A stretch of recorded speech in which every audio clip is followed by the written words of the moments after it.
Hello everyone and welcome back to another Minecraft Ideas. This time we're gonna look at some gardens. So, first things first, this one is, well, you would say it's a very special garden. I wouldn't really want to have one of those in my garden, if you know what I mean. But I wanted to do a little bit of a different approach and have, let's say an otherworldly garden. As you can see, it's a very blue. All the blue blocks. Try to combine some of the stuff, and you will see if you desaturate it and make it green, you'll notice that I'm trying to mimic how a normal garden looks like with all the greenery, with the skulk being a normal grass block and the smooth basalt as being a pathway. But that's not it. There are also wardroots for grass and some twisted vine for me, some plants here and there. Then I used the prismarine, the dark prismarine, the normal prismarine, and everything in between as rocks, as you would normally have some stone or cobble, and some black stone as for some extra shading, so it doesn't just look blue everywhere. Also looks a little bit black, you know. So it goes better together with the skulk, in my opinion. If it was just blue, then it will be very boring, but with the black stone, it adds an extra element to it. And you also don't really notice the black stone if you first look at it. But it's there, like with the wall as well. Then the skulk vines can be used as some kind of a vine, as obviously that's not really in the name, but it's almost in the name, vine and vine. Oh, it did vein, I think it's vein, right? Yeah, vein. It's almost in the name, right? Vein and vine, almost the same thing.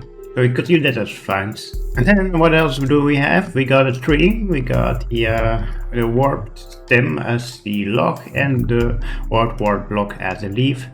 I think that's also how it is in the nether. So it's only normal that we have it over here, but it looks a little bit different than the one in the nether. Because I remember correctly, those are actually mushrooms in the nether. That's why it's called stem and not log. But this one looks more like a tree. And the pathway itself is lit up with all the lanterns. So yeah. All by all, it's a very special but very dark and very mysterious feel to it. You could add some crystals here and there, and it just adds to it. And some moss blocks doesn't hurt, even though it is moss, and I tried not to use moss, but this color is fine with all the blueness. It's almost turned blue itself, just because it's surrounded by all the blue blocks. Looking at this bad boy at dark, you'll notice that it's almost the same, which is normal, as there's like almost no light blocks. The soul lanterns just give it just enough light to make it, to show the path, which does add to the mysteriousness of this build. Imagine it being way bigger, make it like a couple of hundred blocks wide maybe, right? And then don't notice that you only see the pathway and all the other stuff is very dark. It's only as visible as it is right now because my brightness is like all the way up. I would imagine that this would be a lot more spookier if your brightness wasn't all the way up and all you could see was the pathway. Next we are moving away from the spooky, scary stuff, and we're going towards a Japanese zengarden. One of these gardens have a combination of sand and gravel as to bring order in your garden. There's no greenery, but it's not overwhelming as much. It's supposed to be a place where you can relax, and I think this does the job quite well. The only greenery we have here is some occasional potteries and some plants here and there. And of course the greenery of the moss from the stones and the waterfall, and all the greenery inside of the pond. Besides that, we got the pathway. I did try to, instead of using the birch plate, use the stone. And it is possible this would actually make more sense in real life, because they much rather have stone in the middle of their pathway than birch, but I think it's more of a matter of personal feeling, and I preferred birch as it's less overwhelming. But if you like the stone more, then I would recommend using the stone as it's more true to the real thing. But I like the birch in this occasion. Then we got a relaxing spot here on the left where you can just sit down and relax and look around at whatever you built. I would also suggest building this garden in the middle of your house, so it's like all around you there will be like walls just like this, but then all around you. So it's more of a garden in the middle of your house. I forgot the name of it, like a court, a middle court, I don't know. But yeah, that's more fitting of this place, more of like a really small place inside of your house where you come to relax. So it isn't really supposed to be something that's your conventional gardens, right? The ones you have like behind your house, if you're sitting there. This one is more to. This one's supposed to be more enclosed, I would say, like a small little place of relaxation. Beside that, we got some bamboo and add some leaves on top of it so it doesn't look as, well, bald, I would almost say. And some more plants. And then, of course, we got a small ritual table almost with your painting and your food and pottery and lantern. And you will notice that even at night, this place is very well lit up. That's because of all the hidden lanterns that are placed. Like over here's a lantern, there's a lantern, another lantern. So the entire place just lit up pretty well, and that's why it's lit up right now. And next up we have, one session of gardening later, and here we have the next one. So this one is a special one, I agree with that. With this one I experimented with mud instead of grass. You got those well-maintained gardens where they put brownish soil on the ground instead of grass. But with this I mimicked it. And I also have a little pathway or little stones to make it more of a patterned garden instead. This one will look a lot better if you look from it from a different angle or from a different floor, so you can see everything going nicely together.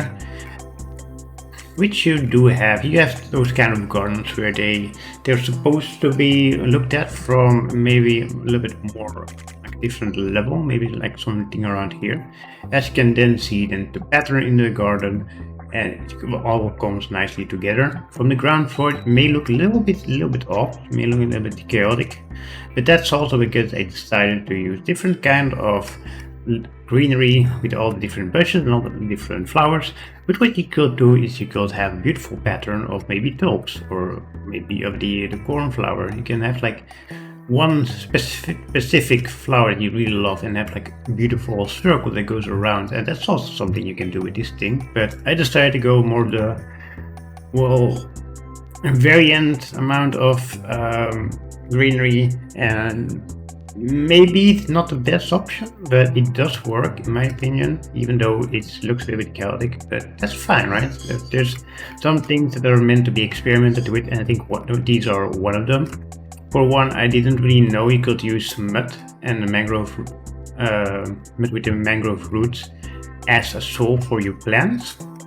And I think that's mainly because I always use bone meal to spread around greenery, and you can't really use bone meal on mud, but you can actually place the flowers and stuff on top of the mud, and that's no problem whatsoever.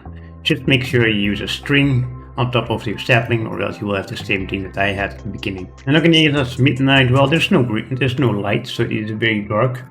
Of course you could add lights to it, but I don't think that's really necessary. And last but not least, we're going to our grandparents' house. Yeah, you heard it right. We got a small farm here with the carrots and the potatoes, and we have a cart for maybe their transportation, or maybe they have horses and they like to do stuff with the cart. I don't know, maybe something from the old era, maybe something they inherited from their parents like a couple of decades ago and really loved it and had some emotional value to it. Anyway, doesn't matter, there's a cart, composters, there's a cauldron with water. There's basically all kind of things. It's very green, but it's also a little bit desolated. You could add some with some bone meal. Maybe you should do that, like to make it even more desolated. You could add some bone meals to it. There we go. So this looks like they actually haven't been here for a very long time, which would make sense because they're getting older and maybe their legs don't work as they used to, and they kind of start neglecting their garden.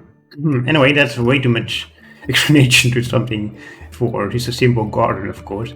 But I'm just trying to paint a picture of why and when you should build something like this. It's a very authentic, very old space, but it's also a wonderful thing to add to your small farmhouse. As you could see with this building itself, like this building right connected right to the garden with the overhang and even more crops here.